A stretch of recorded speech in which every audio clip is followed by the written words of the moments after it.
Les quiero dar la más cordial bienvenida a la primera sesión de este semestre del Seminario Permanente de Investigación del Programa Interdisciplinario de Estudios de la Mujer del Centro de Estudios Sociológicos del Colegio de México. Creo que lo dije bien. Este seminario se reúne 4 veces al semestre y en cada semestre está coordinado por alguna de las profesoras del PIEM. En este semestre tendremos 4 sesiones. Todas las presentaciones, todas las discusiones van a girar en torno a avances de investigación que hagan preguntas de género a temas particulares de la historia de México. Es un seminario para discutir estos avances, para que las autoras se nutran de sus comentarios, las y los estudiantes de la maestría en estudios de género del Centro de Estudios Sociológicos, estudiantes del doctorado en sociología y del doctorado en historia. También los invito especialmente a participar en la discusión porque es creo que lo más formativo es ver cómo otros investigadores enfrentan las necesidades de la investigación. Entonces, bueno, están todos invitados a discutir la presentación que trae ahora, el día de hoy, la doctora Marta Santillán y que se titula, préstamela tantito porque no traigo aquí tan a la mano, Violencia femenina, representaciones y práctica judicial, relaciones de pareja en la Ciudad de México, años 40. La doctora Santillán va a hacer una presentación breve, no de todo su texto, sino de algunos asuntos específicos, con la idea de que después pasemos a la discusión. Afortunadamente somos un grupo muy nutrido, me da mucho gusto que así sea, porque se ve la relevancia de los temas que estamos investigando. Eso nos impone unas ciertas limitaciones a la discusión, pero trataremos de que toda persona que tenga algo que preguntar, algo que aportar a la discusión, pueda hacerlo. Bueno, no me voy a alargar más para empezar con la presentación de la doctora Marta Santillán. El comentario corre a cargo esta vez de la doctora Ana Lidia García Peña. La doctora Marta Santillán es doctora en Historia por la Universidad Nacional Autónoma de México, por la Facultad de Filosofía y Letras.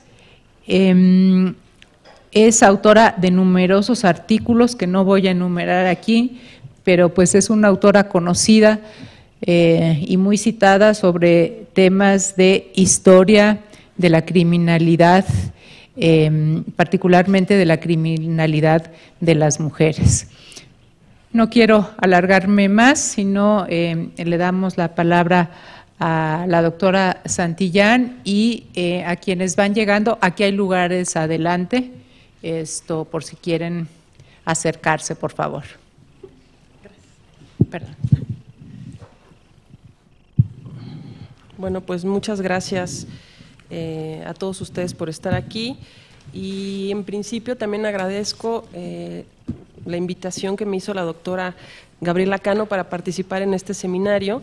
Sin duda, un importante espacio para la reflexión y la discusión de temas vinculados con la historia de mujeres y de género. Agradezco también a Josefina Rencillas, no sé si anda por ahí, por todas sus atenciones.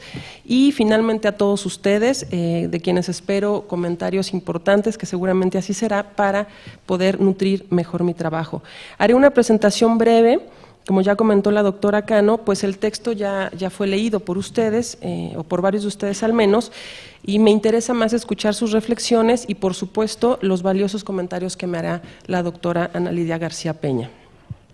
El trabajo que presento hoy y que se aboca al análisis de la violencia femenina acaecida en el marco de las relaciones de pareja forma parte de una investigación más amplia de mi tesis doctoral centrada en el estudio de la delincuencia femenina entre 1940 y 1954, la cual tuvo como principal interés analizar los componentes que encuadraban la dinámica de las conductas delictivas femeninas, así como el significado social que éstas adquirían en función de 4 temáticas de género por demás inquietantes en el periodo de estudio: la sexualidad, los vicios, la maternidad y la violencia.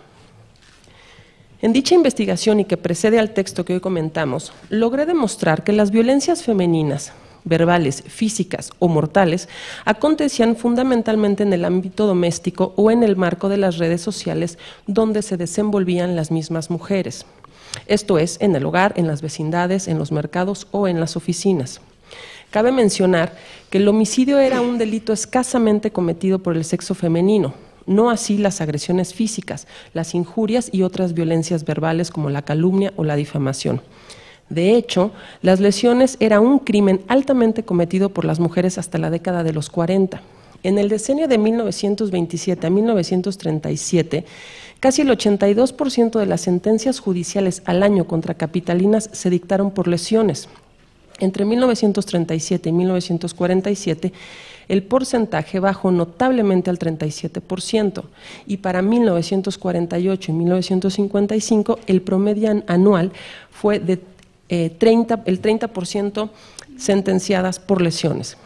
En tanto, el homicidio siempre se mantuvo, según las cifras oficiales, en el tercer sitio, después del robo, aunque ligeramente a la alza. En el periodo del 1927 a 37, el 1% de las procesadas anualmente fueron sentenciadas por homicidio. Entre 1937 y 47 llegó al 3% y alcanzó el 4% entre 1948 y 55. En realidad, la gran mayoría de las homicidas en la Ciudad de México se convertían en homicidas tras haber cometido inicialmente una agresión grave resultado de una riña que desembocaba en la muerte del o de la contrincante. Esto nos lleva a afirmar que, en efecto, la agencia femenina, es decir, los expresos deseos por matar a alguien, eran bastante escasos en las capitalinas de la época. Por otro lado, encuentro que las homicidas pertenecían básicamente a las clases populares, utilizaban armas blancas y lesionaban mortalmente a otras mujeres o bien a las parejas sentimentales. Las acusadas de clases medias y altas asesinaban muy poco, utilizaban pistolas y sus víctimas solían ser las parejas sentimentales con quienes estaban, además, casadas civilmente. En síntesis, el mayor porcentaje de víctimas en manos de las capitalinas del periodo fueron varones. Y si consideramos que además el homicidio iba a la alta, ¿no? Estaba a la alza, aunque fuera un porcentaje que se deslizaba muy poco, pues pareciera ser que cada vez más morían varones en sus casas, en manos de las mujeres. Estos hallazgos me llevaron a estudiar y a analizar los posibles patrones que enmarcaban los comportamientos violentos de las mujeres en el ámbito doméstico contra las parejas, en una época donde a la par se difundía más y más la idea de que la realización femenina se lograba a través del amor de pareja, cifrado por supuesto en el matrimonio monogámico heterosexual. Me he interesado por centrar mis investigaciones en los años 40, pues es una década marcada por una notable estabilidad social y política, al tiempo que la Ciudad de México evidencia un importante crecimiento urbano y poblacional, convertida para entonces en emblema indiscutible de la modernidad. En este escenario fue asentándose y expandiéndose de manera importante la clase media capitalina y con ella una serie de comportamientos propios de estos grupos vinculados a la noción de ser modernos. Comportamientos que sin duda atendían a esquemas de género precisos, los cuales a su vez eran prolongados por las tecnologías de comunicación cada vez más consolidadas como la prensa, el cine, la radio, la música popular y hacia los años 40 llegaría la televisión. hacia los años 50 llegaría la televisión. En general, en el periodo abordado, se promovía fuertemente la creencia de que las mujeres eran seres domésticos, dóciles, maternales y que se realizaban a través del amor de pareja y de la familia, creencia defendida por diferentes grupos sociales, incluidas las mismas mujeres, y que tocaban el terreno de lo político, lo judicial, lo criminológico e incluso lo médico. Como bien sabemos, la recepción y apropiación de las representaciones por parte de los sujetos pasa por tamices muy complejos de análisis para el historiador. Sin perder esto de vista, considero que los procesos judiciales nos posibilitan localizar discursos de género en torno al amor y a la violencia que nutrían las justificaciones tanto de las homicidas con respecto a su accionar como los argumentos de abogados, de testigos, de fiscales o de jueces, miradas todas que en muchas ocasiones es posible equiparar con el contenido de los mensajes mediáticos. Por otro lado, en el periodo estudiado se evidencia una serie de preocupaciones de orden político, social y moral en torno a la consolidación de la familia nuclear, en la que cada integrante debía cumplir un papel muy específico. La familia era pensada como una estructura jerárquica y patriarcal en la cual a las mujeres les correspondía el terreno de lo sentimental y debían mostrar deferencia al padre y al marido. También se esperaba que la familia se conformase como un entorno de respeto y amor, actitudes que contribuirían a la conformación de sujetos aptos para el progreso individual y social.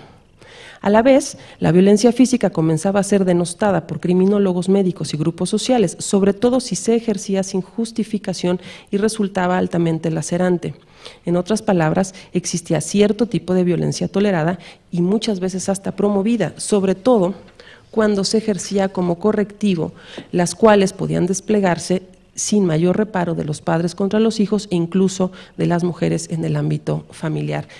Para quienes leyeron el texto, en una de las primeras citas pongo el ejemplo de una nota en el periódico, es un artículo que sale en el periódico en donde un articulista, mujer, aconseja a los varones recién casados que si las esposas son, digamos, un poco agrestes o no obedecen, ¿no?, que les recomienda, por supuesto, que, dado que se acaban de casar, usen el palo, ¿no?, para controlar a sus esposas. Esto sale en el Universal. Entonces, es decir, sí hay ciertas violencias, ¿no?, que se toleran, digamos, ¿no? El análisis del marco legal de la época me permitió corroborar que la violencia al interior de los hogares no era un tema, a pesar del desdén expresado por algunos especialistas, en el que las autoridades realmente mostraron una postura franca, al menos para controlarla. Por otro lado, el desenvolvimiento de los casos judiciales estudiados me posibilitó confirmar que la violencia doméstica contra las mujeres estaba bastante extendida en todos los ámbitos y sectores sociales. Así, en el presente texto busco adentrarme al entendimiento de las circunstancias socioculturales que enmarcaban las conductas homicidas de ciertas capitalinas al asesinar a varones en el ámbito doméstico y quienes abreviaban sus motivaciones en torno a la defensa de su persona o asuntos de desamor. Esto me llevó a inquirir hasta qué punto las mujeres toleraban la violencia y en qué momento consideraban necesario defenderse, qué tipo de conductas masculinas las llevaba a sentirse amadas y por qué un desamor las orillaba a matar. Con estas preguntas como guía elaboré este primer borrador, el cual se enriquecerá indudablemente con sus amables comentarios y reflexiones. Estoy convencida que gracias a la apertura del diálogo que nos ofrece este seminario podré complejizar el análisis y así mejorar mi trabajo. Muchas gracias.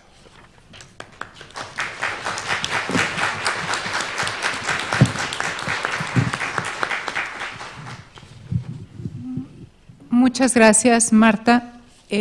Para el comentario más dedicado, para quien hizo una lectura pues más dedicada y más a fondo, fue Ana Lidia García Peña, quien es doctora en Historia por el Colegio de México, es autora de numerosos artículos que tampoco voy a mencionar aquí, es profesora investigadora en la Facultad de Humanidades de la Universidad Autónoma del Estado de México, también lo dije bien, y algo que no entiendo por qué no incluyó en el currículum que nos envió, es autora de un bestseller académico que se llama El fracaso del amor un libro publicado por el Colegio de México y que desde hace tiempo está agotado, donde la autora nos explica a partir de análisis de expedientes judiciales cómo fue que la violencia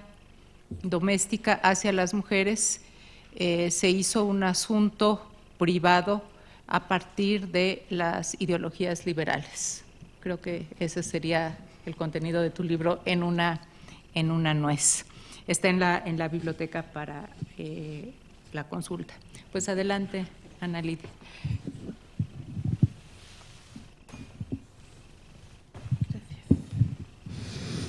Hola, buenas tardes. Agradezco la invitación para estar aquí al CES, al PIEN y en particular a Gabriela Cano para participar en este seminario, en este intercambio, en este diálogo de ideas. Y bueno, pues me arranco, ¿no? Yo creo que el texto de Marta es un excelente texto que le recomiendo ampliamente a todo el mundo. Si es que no lo han leído, consígalo y léanlo. Donde, bueno, voy a repetir algunas cosillas y ya luego paso más en particular a mis comentarios o a mis sugerencias. Es un texto que analiza la violencia femenina criminal y lo vincula con las prácticas amorosas en la Ciudad de México en los años 40.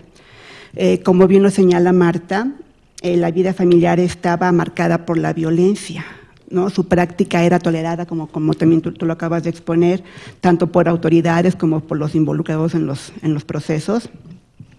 Y aunque dice que, bueno, sí hubo un ligero incremento en la sanción que marcaba el Código Penal del 31, pareciera que todos los personajes que están involucrados en esta historia aceptaban la existencia de esta violencia, ¿no? Que es un tema que nos sigue debiendo a la historiografía, que no ha terminado de ser explicado, ¿no? ¿Qué está pasando?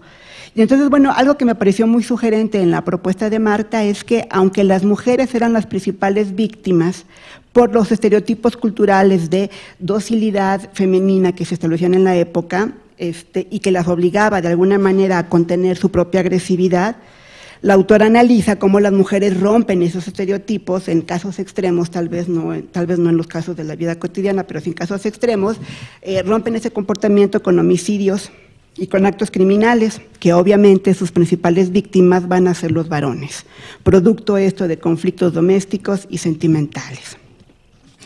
Es interesante que las mujeres que analiza los casos de Marta van a fundamentar sus acciones violentas en el sufrimiento femenino, ¿no? Y en la violencia que ellas mismas estaban padeciendo. Entonces, las victimarias se fundamentan en que son víctimas, ¿no? Las respuestas agresivas de estas mujeres mostraban un franco rechazo a aceptar las situaciones que les resultaban inadmisibles, como lo menciona Marta, y una buena opción para ellas, o una opción era el crimen, tal vez la última de las opciones. Es muy interesante cómo, por ejemplo, en el texto presenta ideas de criminólogos, quienes señalaban que las agresiones femeninas en contra de los varones o de otras mujeres se debía a que cuando un amor femenino se extraviaba, bien podía terminar en la agresión o el delito, ¿no? Es decir, lo que llamaban los criminólogos la frustración ante la pérdida de sentido. Aquí dándole un valor muy fuerte a esta cualidad del amor, o a esta práctica, o a estas relaciones del amor. Y bueno, aquí sí quiero mencionar lo relevante de que para los intelectuales y feministas de la primera mitad del siglo XX, la violencia no tuviera mayor relevancia. Esa es la pregunta que yo desde hace mucho tiempo me hago es ¿por qué? ¿Por qué no se le vio a la violencia cotidiana como un problema social? ¿Por qué tuvo que llegar un movimiento feminista y un movimiento internacional en los años 70 y 80 del siglo XX para volverla un problema público? Entonces tenemos prácticamente un siglo con preguntas, bueno, y necesitamos empezar a buscar las respuestas a esas preguntas, ¿no? Y por ahí apunta también el texto de Marta. La realización de una mujer estaba básicamente en el espacio familiar y doméstico, y a pesar de que hubo otros espacios en el mundo laboral, por ejemplo, pareciera que el amor y tener una pareja masculina era lo específico para la época, y eso va a determinar muchos tipos de discursos políticos y sociales, así que las mujeres entonces mataban por supervivencia o por desamor. En general quiero comentar que, bueno, que el texto me encantó, que está muy acabado, que está bien estructurado, que tiene ideas bastante inteligentes y que su redacción es amena, ¿no? Y hace una lectura muy atractiva. Entonces, bueno, diría, es muy poco lo que puedo sugerir para perfeccionarlo y mejorarlo, y más bien lo que voy a hacer es proponer algunas sugerencias para abrir el debate y buscar nuevas explicaciones que no forzosamente forman parte de los objetivos del texto ni de lo que tú estabas planteando probablemente. Una idea que me pareció muy interesante es la que manejas del criminólogo Alfonso Quirós Cuarón, cuando dices quien creía que el homicidio era un delito masculino. ¿Y por qué es un delito masculino? Porque el hombre es muscular, y cito, el hombre es muscularmente violento y la mujer astuta. Entonces, a mí se me hizo bien interesante, porque entonces él mata y ella lesiona. Él lesiona, pero ella injuria. Es decir, la mujer tiene la habilidad para lastimar de forma menos evidente que el hombre.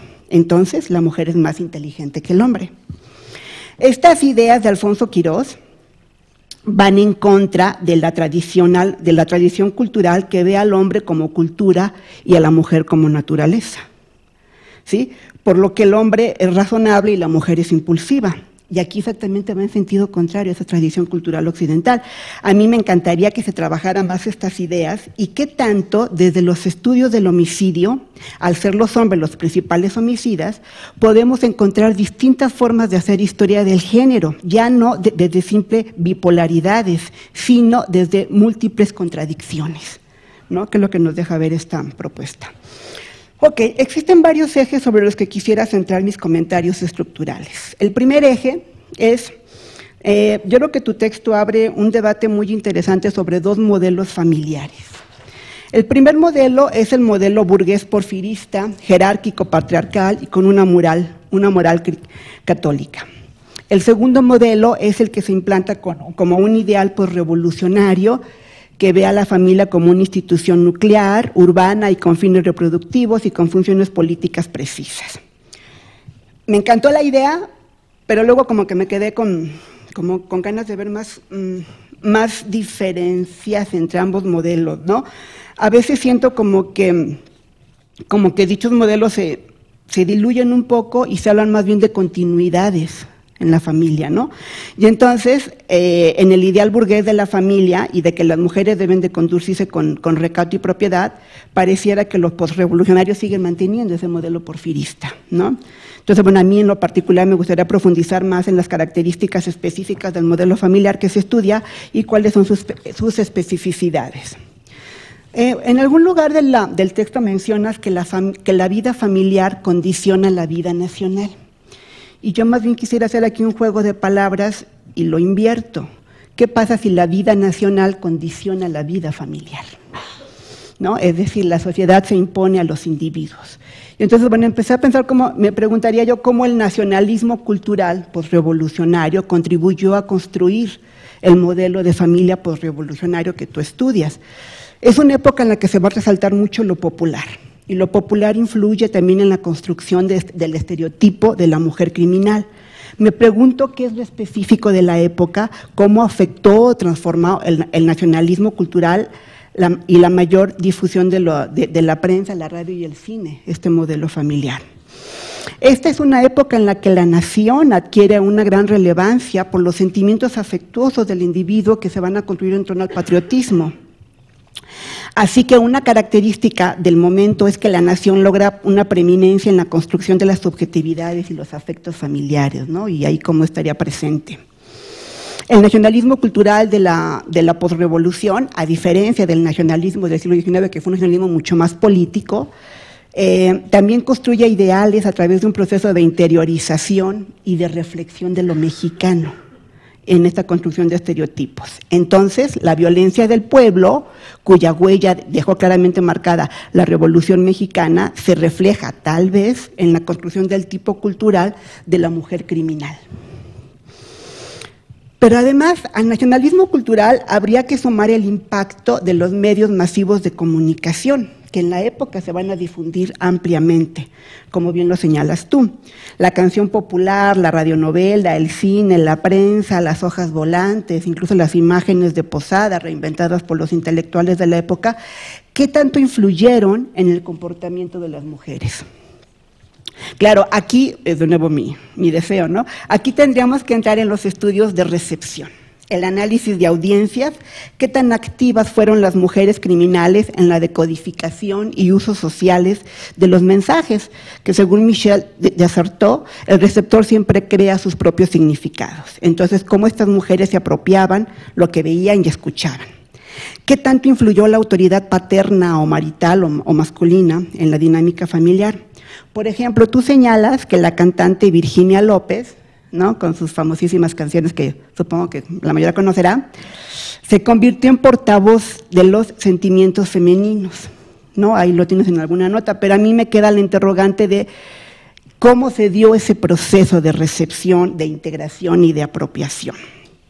Porque en todo caso la pregunta sería, ¿los medios masivos de comunicación acentuaron los sentimientos de victimización en las mujeres, los odios y las rabias que ya traían? ¿O se van a imitar o se van a resignificar? Y una pregunta que me surgió a mí es, ¿las criminales de la primera mitad del siglo XX fueron más desalmadas que las del XIX por influencia de los medios masivos de comunicación? El segundo eje temático en el que quisiera un poco dialogar es en torno al amor. Es una categoría fundamental en tu análisis y a mí me gustaría pues adentrarnos más en la historia de los sentimientos y su significado, ¿no?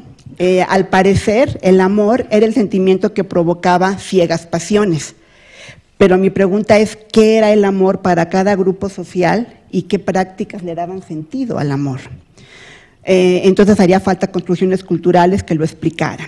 Además, me preguntaba yo, bueno, si además del amor hubo otras razones por las que también, con intereses más mundanos y pragmáticos, que les importaban a las mujeres, ¿no? Como simplemente quién me va a mantener.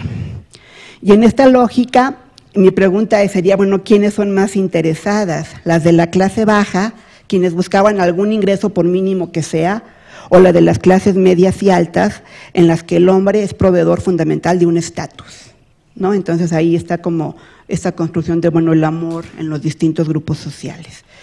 El siguiente eje que me despierta tu texto y que para mí es de los más importantes, es que creo que hiciste algo muy propositivo, ¿no? Que es la combinación de diversos enfoques y que no es fácil para lograr. Es decir, buscas relacionar las perspectivas macrosociales en lo social, lo cultural y lo judicial con lo microsocial, en las interacciones humanas de la familia, el trabajo, los vecinos. Entonces, analiza los usos de la violencia, sus espacios, la opinión de sus actores y agentes como criminólogos, médicos y sus prácticas cotidianas.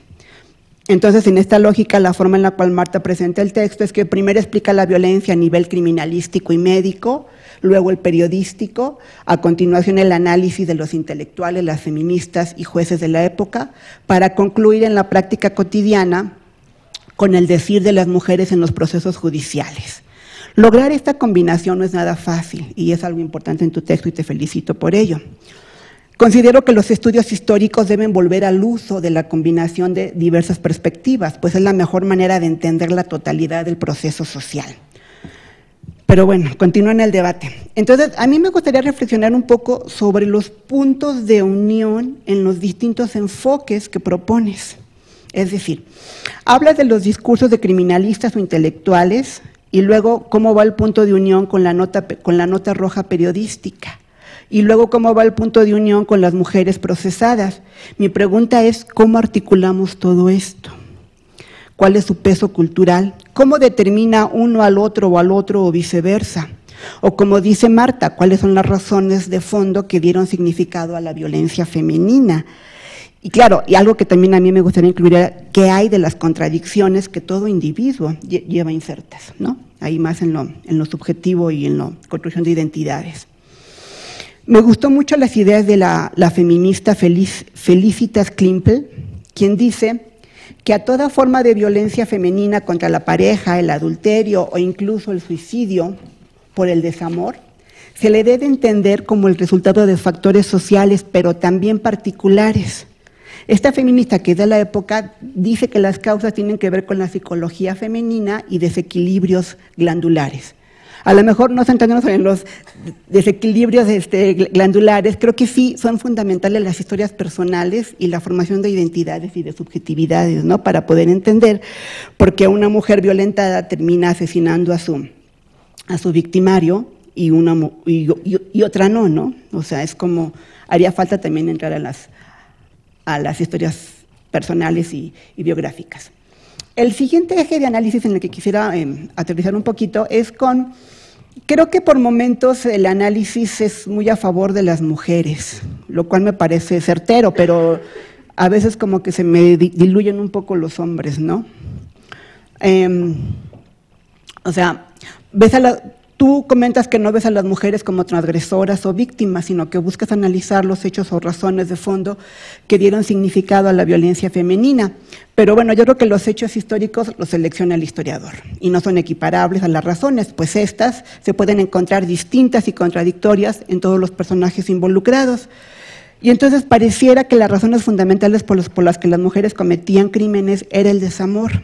Y yo me pregunto, ¿será cierto? También me gustaría preguntarme sobre las continuidades y cambios en la construcción de las masculinidades. Cómo la Revolución Mexicana y su nacionalismo cultural y los medios masivos de comunicación determinaron o no las construcciones de masculinidades más violentas. Me gustaría preguntarme sobre si los hombres de la primera mitad del siglo XX fueron más violentos que los dandis y afeminados del XIX. ¿Cómo se contraponen distintos modelos de masculinidades heredadas del XIX, uno más delicado y otro más violento, e impuestos por la propia revolución? Para concluir algunas ideas así muy generales, me hace ruido saber si la violencia se domestica, como en algún lugar tú lo mencionas, porque yo me pregunto qué tanto se domestica la violencia, o más bien se domestica la mujer y la violencia es una aberración de la domesticación de las mujeres. También hablas ahí de controles informales sobre el actuar de las mujeres y pones en estos controles informales la religión, la familia, la comunidad y la culpa. Y yo creo que son muy distintas la religión, la familia y la comunidad, que tienen que ver más con instituciones sociales que con la culpa, que tiene que ver más con procesos de identidad personales. Y bueno, por último, pones ahí un ejemplo de normatividad del género y la masculinidad corpulenta en una nota del Código Penal, donde mencionas que el esposo puede matar a la esposa, a la cónyuge, cuando la sorprende en un acto carnal con otro. Y eso lo pones como un ejemplo de masculinidad corpulenta. Yo creo que tiene que ver más que con masculinidad física, tiene que ver con la defensa del honor, y que es una herencia colonial que viene desde hace mucho tiempo, ¿no? En todo caso, a lo mejor precisar las particularidades que tiene en este contexto en particular. De cualquier manera, felicito al autor, es un excelente texto, se lo recomiendo ampliamente a quien no lo ha leído, nos deja ver en un campo totalmente nuevo y que aporta perspectivas multidisciplinarias muy interesantes. Muchas gracias. Muchas gracias.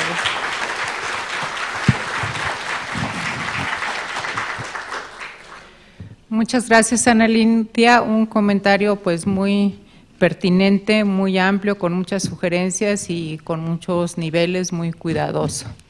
Marta, pues Ana Lidia te puso muchas cosas sobre la mesa. Tú elige por dónde empiezas.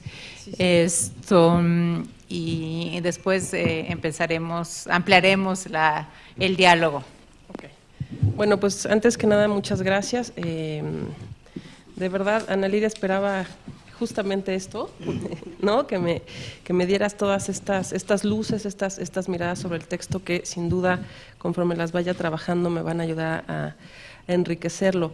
Te agradezco también mucho los buenos comentarios y bueno, en fin, son muchas cosas. En realidad voy a tratar de ir en el mismo orden en el que tú las comentaste para hacerlo.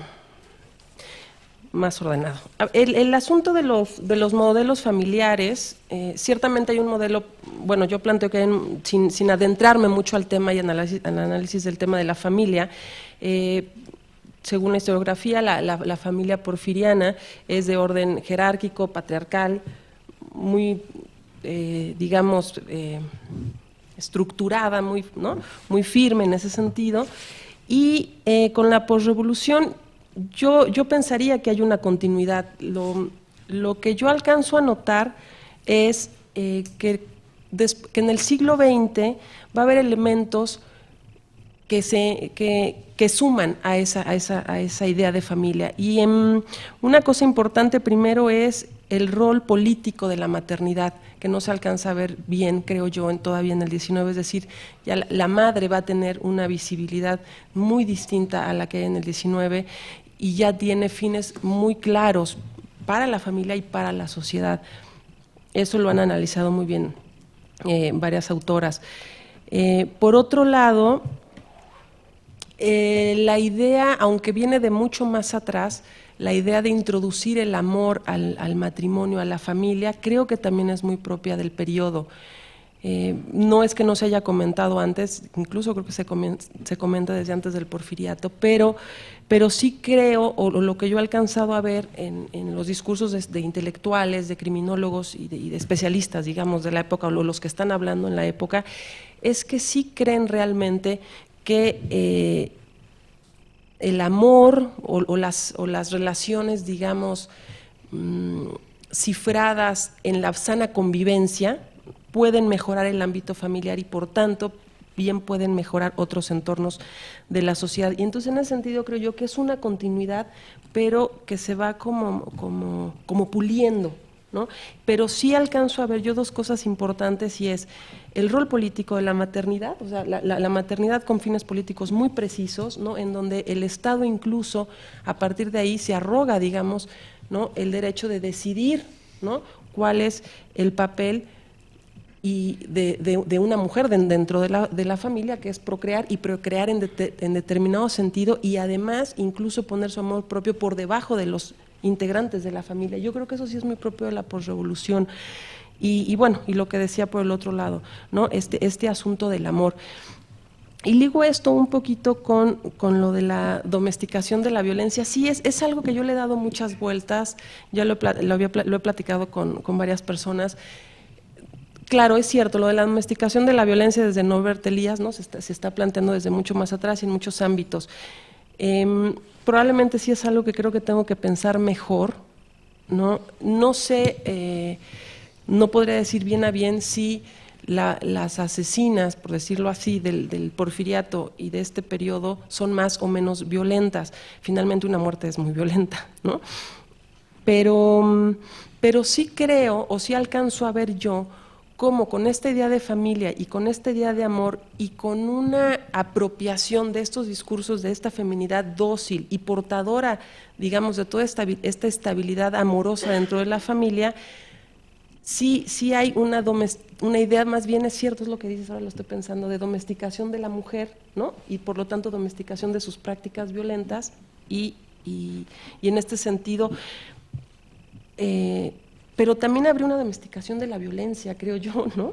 Porque finalmente en esta época sí hay una preocupación muy clara por ir limitando cierto tipo de prácticas, pero es una preocupación que no se refleja en el Código Penal, esto es cierto. O sea, no se refleja nada en el Código Penal, es decir, no tengo ahorita en mente los datos de los castigos, pero si se castigaba una lesión, por decir algo, con 1 año, en el porfiriato, en la posrevolución se va a castigar con 1 año y 2 meses. No hay de verdad una necesidad de controlar estas violencias, pero en el discurso sí se evidencia y sí se cree y sí se asume que la violencia trae más violencia, de alguna manera. Y en este sentido sí alcanzo a notar una necesidad de que los sujetos controlen estas prácticas, pero en el discurso, o que controlen ciertas prácticas, y son prácticas que en el espacio doméstico ahí ya no se meten los discursos, es decir, simplemente se espera y se asume que todo sea amoroso dentro del espacio doméstico, y se asume que si el marido se casó porque quiere y la mujer se casó porque quiere y todos se quieren, pues no va a pasar nada. Pero si llega a pasar, bueno, pues ni hablar, mientras no se maten, hasta ahí está bien. Y es muy interesante también, a mí me llama mucho la atención ver esta, digamos, preocupación de ciertos especialistas, no estoy diciendo que de todos, por controlar esa violencia, pero que por otro lado, realmente no se está haciendo nada para controlarla. Sin embargo, sí creo que detrás de esta preocupación sí hay una necesidad, y yo creo que más después de la revolución, de ir domesticando estas conductas que quedaron como alebrestadas tras la revolución. O sea, sí hay una necesidad de que la estabilidad en las relaciones sociales llegue pronto. Y para los 40 hay una estabilidad social, hay una estabilidad política, y lo que viene es estabilizar las relaciones humanas. Hay un proceso de despistolización de la sociedad hacia los años 40, porque las pistolas se conseguían en cualquier lado. También por eso las mujeres de clase media mataban con pistola, porque bueno, también las podían comprar, eso es cierto, no nada más un poco como lo planteo yo en el texto, porque no se manchan las manos de sangre. Que sí tiene un poco que ver, creo yo, pero también porque pueden adquirir pistolas. Pero entonces este proceso de despistolización, esta idea de ir metiendo el amor entre las relaciones interpersonales, el amor en la familia, el amor a los hijos, el amor de la madre, el amor al marido, el amor por sobre todas las cosas como fundamento de la sociedad, a mí me hace pensar en una necesidad de ir controlando las prácticas violentas. Creo que hay que pensarlo un poco mejor, pero sí es como interesante este asunto. En cuanto a la vida familiar y la vida nacional,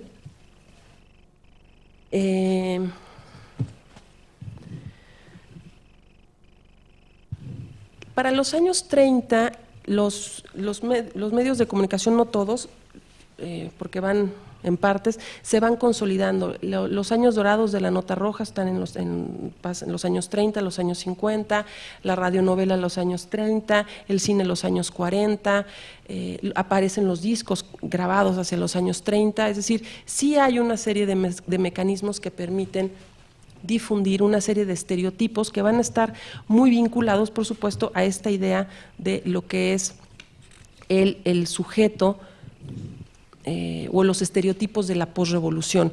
Y en este sentido, creo yo que se van dibujando o configurando estereotipos de ser mujer, de ser varón, de ser niño, ¿no? Del criminal, de la criminal, y que se van viendo en los medios.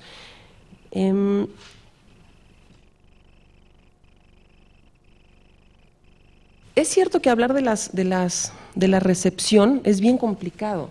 Es bien complicado porque es casi imposible de medir, diría yo, incluso hoy en día, pero bueno, eso lo saben mejor los sociólogos que yo. Pero en la historia es muy difícil de medir.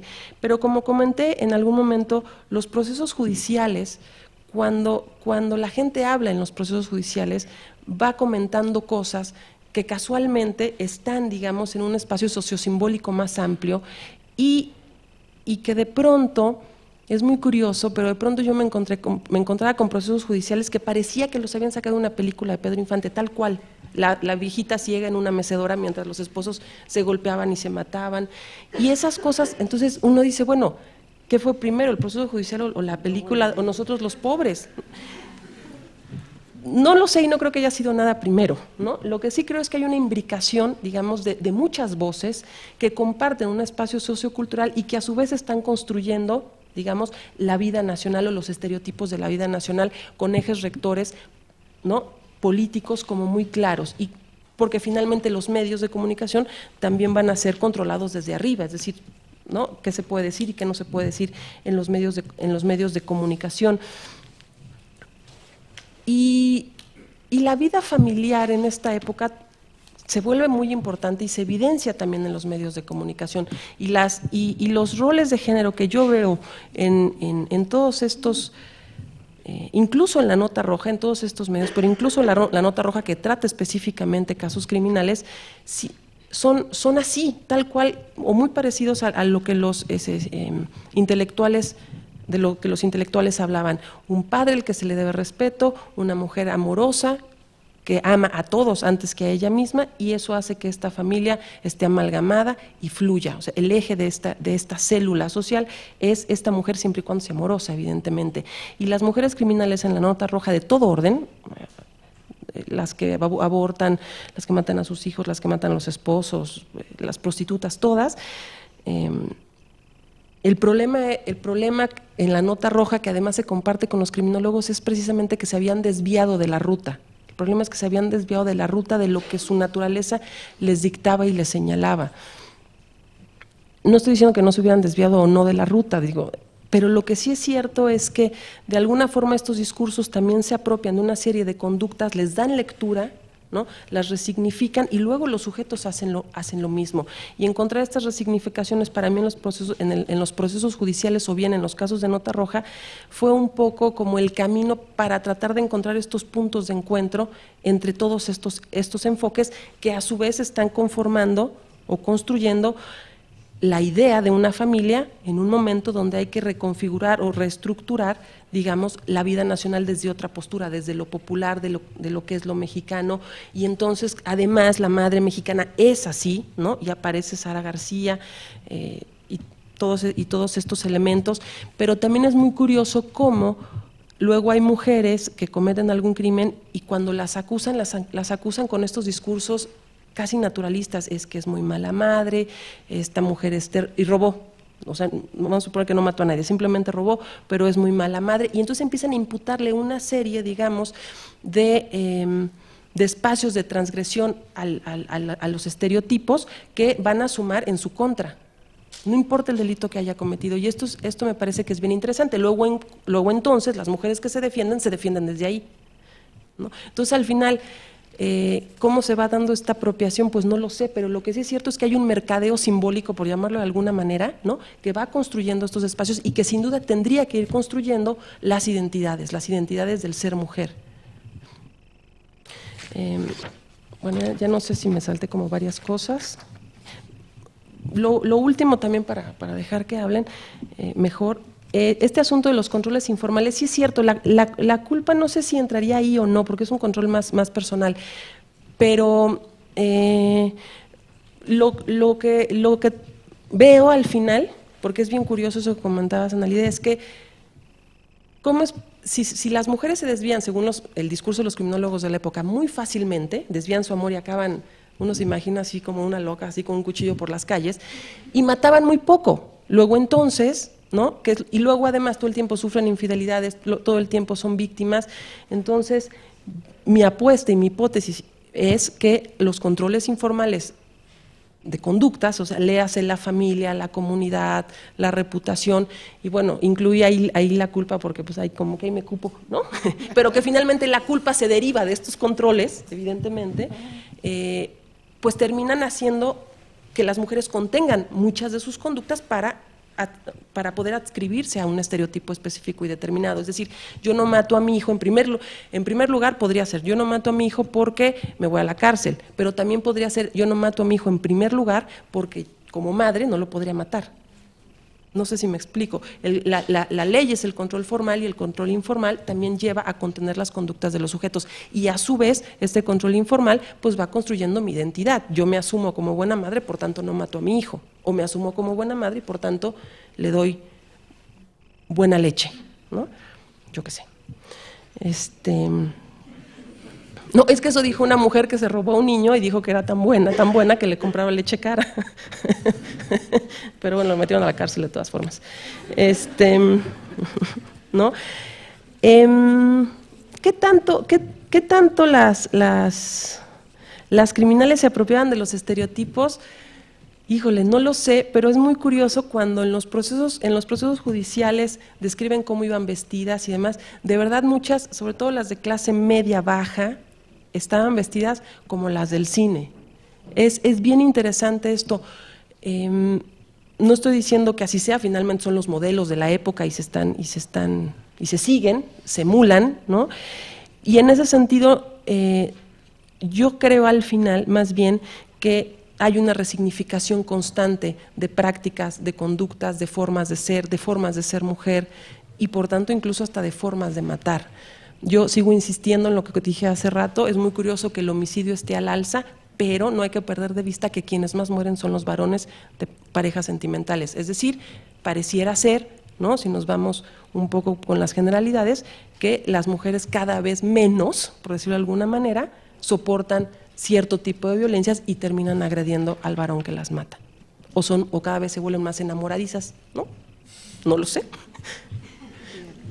Pero bueno, muchas gracias.